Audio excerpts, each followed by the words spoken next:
है और आप देख रहे हैं पाकिस्तान पे। बहुत बड़ा फैसला आज आया है और सियासी तौर पर एक बार फिर पाकिस्तान तहरीक इंसाफ के वो अफराद जो 9 मई के केसेस के अंदर नामजद थे, मुल्जमान थे, उनको सजा सुना दी गई है। सदारत दहशतगर्दी की अदालत ने 10-10 साल बड़े रहनुमा के नाम जो है उसमें शामिल हैं और सामने आए हैं। इस हवाले से बात करेंगे कि अब पाकिस्तान तहरीक इंसाफ ने नेक्स्ट प्लेटफॉर्म पे किस पे जाके अपनी प्ली करनी है। हमारे साथ मौजूद हैं जावेद सुंदर साहब, उनसे तस्वीर लेने की कोशिश करेंगे। सीनियर साफी हैं और बड़े बारीक बीनी से देख रहे होते हैं चीजों को। जावेद साहब, बहुत शुक्रिया टाइम देने के लिए। बताइएगा इस फैसले के हवाले से थोड़ा सा कि कितने अफराद हैं जिनको सजाएं सुना दी गई हैं और सुनने में आया है कि कुछ लोगों को बरी भी कर दिया है। अब नेक्स्ट मूव क्या हो सकता है पाकिस्तान तरीके इंसाफ का? देखिए अली, जो नेक्स्ट मूव है वो पाकिस्तान तहरीक इंसाफ में जिन जिन लोगों ने सजाएं हासिल की हैं, जिसमें उमर अयूब हैं, इसके अलावा साबिक वजीर इत्तलाआत है शबली फराज, जरताज गुल है रुकन कौमी असम्बली, और दीगर लोग हैं जिन जिन लोगों को सजाएं हुई हैं। अब उनके पास एक ही हल है इस वक्त, वो हाई कोर्ट के अंदर जाके इसको रिट में जाकर फैसले को चैलेंज करे, ताकि ये जो फैसले की अमल दरामद होना है, इम्प्लीमेंटेशन होनी है, वो किसी हद तक फिलहाल कुछ अर्से के लिए रुक जाए। तो उनके पास ये एक ही रास्ता है और एक हफ्ते के अंदर अंदर जो है वो आइन के मुताबिक जाके हाई कोर्ट में वो इस फैसले को चैलेंज करेंगे, और चैलेंज करने के बाद वो वहां से जो फैसला आएगा, ये मामला फिर आकर आएगा सुप्रीम कोर्ट तक। और जब सुप्रीम कोर्ट फाइनल वर्डिक्ट देगी तो उसके बाद जाके इस फैसले की जो इम्प्लीमेंटेशन है, इस पर अमल दरामद है, वो होना शुरू हो जाएगा। तो फिलहाल तो ये कहा जा सकता है कि जरूर इन लोगों को सजाएं हुई हैं और 9 मई के मुकदमात में हुई हैं, और इनमें जिन लोगों को सजाएं हुई हैं उनके पास एक ही अभी प्लेटफॉर्म बचता है।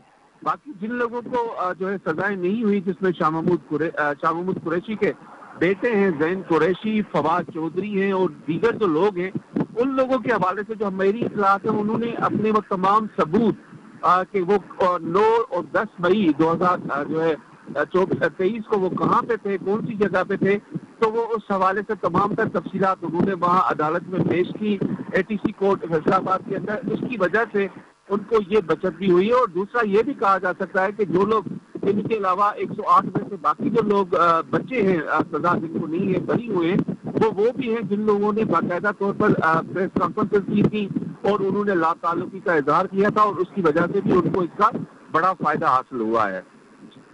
जावेद साहब, इस हवाले से भी आगाह कीजिएगा क्योंकि अब मामला यह है कि इसमें बहुत सारे ऐसे एमएनएस हैं, एमपीएस भी शामिल हैं। इस जद में आने के बाद क्या वो अपनी असेंबली और ऐवान से भी हाथ धो बैठेंगे, उन सीटों से भी हाथ धो बैठेंगे? जी देखिए, सिचुएशन ऐसी सूरत हाल हो गई है कि जिन लोगों को सजाएं दी गई हैं वो तमाम के तमाम अराकीन पार्लियामेंट हैं, और अराकीन पार्लियामेंट जब अपनी पोजीशन खो देंगे तो जाहिर है उनकी जो निशस्त असेंबली के अंदर या सूबाई असेंबली के अंदर उसको धचका जरूर लगेगा। अब इस सूरत हाल में ये भी एक प्रोसेस हो सकता है कि मुतल्लिका असेंबली के स्पीकर जो है वो एक खत लिख दे इलेक्शन कमीशन को, जी इनको सजा हो चुकी है, तो सजा की वजह से इनको नाल करा दिया जाए, तो कमीशन जो है उस खत को सामने रखते हुए इनको नाल करा दे सकती है। तो इस वक्त सूरत पाकिस्तान तहरीक इंसाफ के लिए बहुत ज्यादा खतरनाक है, खास तौर पे कि जितने भी जो है जिसे कहें कि जो बहुत ज्यादा बोलने वाले लोग थे, बहुत ज्यादा अपना मौक़िफ़ पेश करने वाले लोग थे, वो तमाम के तमाम इस फैसले की जद में आ चुके हैं। लेकिन ये उस वक्त तक बचे रहेंगे कि जब तक इसका हाई कोर्ट और सुप्रीम कोर्ट से फैसला नहीं आता। जावेद साहब, अब गिरफ्तारियों का सिलसिला किस तरह शुरू होगा? कोई ऐसी इतलात आई है कि जनाब उनकी गिरफ्तारी के बहुत सारे ऐसे रहनुमा भी हैं जो रुपोश हैं, जो केस सामने नहीं आ रहे, पुलिस को अपना सरेंडर नहीं कर रहे।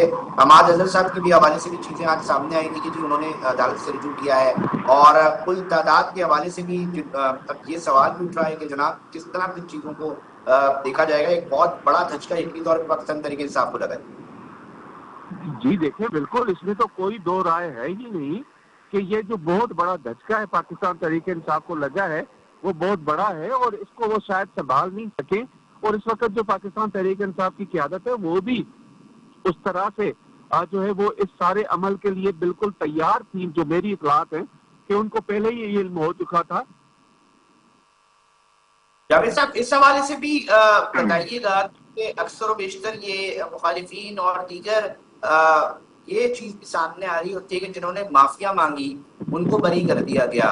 उस हवाले से क्या मामला है कि फवाद चौधरी साहब हैं, शाह महमूद कुरैशी और दीगर भी हैं, तो उस हवाले से भी जरा हमारे नाज़रीन को आगाह कीजिएगा, क्योंकि एक परसेप्शन बनाई जा रही है, उसके हवाले से भी बात की जा रही है। तो इस हवाले से क्या चीजें सामने आई हैं? अली देखें, ये तो जाहिर है एक सोशल मीडिया की परसेप्शन है कि जो लोग बच गए हैं, बरी हुए हैं, उनकी वो जो माफिया थी 9 मई के बाद की जो प्रेस कॉन्फ्रेंस थी उसकी वजह से शायद माफिया हुई है। लेकिन जहां तक मेरी इतलात है, मैं चूंकि कोर्ट रिपोर्टर भी रहा हूं और कोर्ट की चीजों को बड़े अच्छे अंदाज से समझता भी हूँ और देखता भी हूँ, इसको परखते भी हैं हम लोग। तो इसके अंदर जो उन्होंने अपने एविडेंस पेश किए थे अदालतों के अंदर, जाहिर है अदालतें परसेप्शन पे नहीं चलती, वो एविडेंस पे चलती हैं। तो उन्होंने जो एविडेंस पेश किए, खासतौर पर मैं फवाद चौधरी की बात करूंगा, तो उन्होंने 7, 8, 9 और 10 तारीख को वो कहाँ थे, कौन सी जगह पे थे, वो तमाम की तमाम तक तफसीलात सबूत के साथ अदालत के अंदर पेश की, तो वो बच गए। और यही एक वजह है कि उन तमाम लोगों ने, जो मेरी समझ आ रही, जो फैसला मैंने पढ़ा है, उसमें उन्होंने अपने एविडेंस पेश किए और एविडेंस की वजह से वो बच गए। लेकिन अब सोशल मीडिया की परसेप्शन है, उसको मैं कुछ नहीं कह सकता, क्योंकि वहां पे बातें कुछ ऐसी भी आ जाती है कि जहां पर ये कहना मुमकिन नहीं है। लेकिन हमने उस वक्त ये जरूर देखा था कि कुछ ऐसे लोग थे जैसे असद उमर जो है वो, और बाकी लोग थे, बाकी लोगों ने वहां पे प्रेस कॉन्फ्रेंस की इस्लामाबाद थे नेशनल प्रेस क्लब के अंदर। तो उन लोगों को जाहिर है कहीं ना कहीं जाके रिलीफ तो मिला है, ये बात भी हकीकत है। लेकिन इस केस के अंदर जो है कुरैशी को रिलीफ मिलना, और जैन कुरैशी ने भी इस हवाले से जो मेरी इतलात है अपने सबूत पेश किए थे एटीसी अच्छा, फैसलाबाद के जावेद अंदर। साहब, और मुद्दा है जिसके ऊपर बात हो रही है कि जनाब मुकम्मल तौर पे तमाम शवाहिद सामने लेकर आया गया है और तमाम सबूतों के तहत उसके बाद ही फैसला सुनाया गया है। अब ये बैरिस्टर गौहर साहब हैं, पाकिस्तान तहरीक इंसाफ के जो रहनुमा है, वो कहते हैं कि जनाब इससे जमहूरियत को खतरा है। इस जमहूरियत को कैसे खतरा हो रहा है सर? ये सवाल का नहीं जवाब नहीं आपको नहीं मिल सका है? नहीं, जमहूरियत को इसमें किस चीज का खतरा है? आपने गलत काम किया, अगर आपके ऊपर इल्जाम था गलत काम का, तो आप अदालत में उस चीज को प्रूव करते भी हमने ये नहीं किया। जैसे फवाद चौधरी है, जैसे जैन कुरैशी है, उन्होंने अपने आप को इस चीज को साबित किया कि जी वो उन दिनों के अंदर कहाँ थे, कौन कौन सी जगहों पे थे, तो अदालत ने उनको रिलीफ दे दिया। और अब इसमें उमर अयूबी अगर अदालत में पेश नहीं होते, शिबली फराज पेश नहीं होते, मोहतरमा सरताज गुल साहिबा पेश नहीं होती, तो आप इस सिचुएशन में देखें, फिर अदालत के पास एक ही रास्ता रह जाता है कि वो इनको सजा दे। तो फिर जाहिर है उस बुनियाद पर इनको सजाएं हुई हैं। और ये अदालतों के अंदर एक कहा जाता है कि अगर कोर्ट ऑफ लॉ की तरफ से किसी रुकने कौमी असेंबली को सजा दी जाए तो वो नाअहली होता है, वो नाअहली से बच नहीं सकता।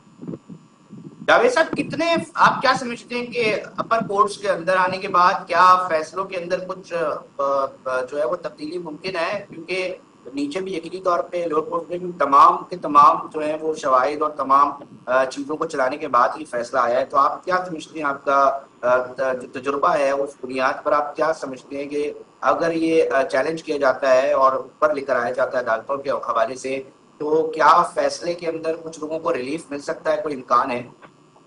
ये देखिए, अदालतें जो है ना वो अली अदालतें जो है ना वो कभी भी इस किस्म के फैसले नहीं देती, खासतौर पर मातहत अदालतें और उनके जजेस, कि उनका फैसला जो है ऐसे एविडेंस से आ रही हो कि आगे जाकर जो ऊपर की अदालतें हैं, जो हमारी आला अदालतें हैं, वहां जाकर उनके फैसलों को जो है वो वापस ले लिया जाए या उसके खिलाफ फैसला दिया जाए। तो जो मातहत अदालतों के जजेस होते हैं वो इस चीज का बहुत ख्याल करते हैं। तो उन्होंने जो फैसले में तमाम तर सबूत और तमाम तर शवाहिद दिए हैं, उसके बाद मेरा नहीं ख्याल कि हाई कोर्ट भी कोई मातहत अदालतों के इस फैसले को वापस करेगी, या फिर सुप्रीम कोर्ट इन दोनों मातहत अदालतों यानी कि हाई कोर्ट अगर वहां से फैसला आता है तो उसको भी वापस करेगी। तो मेरा ख्याल यही है कि ये अल्टीमेट जो है ना, अब ये सिचुएशन उस तरफ जा रही है कि तमाम के तमाम लोग जो हैं, खासतौर पर अराकीन कौमी और सूबाई असेंबली, वो तमाम के तमाम हमें नाल होते हुए नजर आ रहे हैं।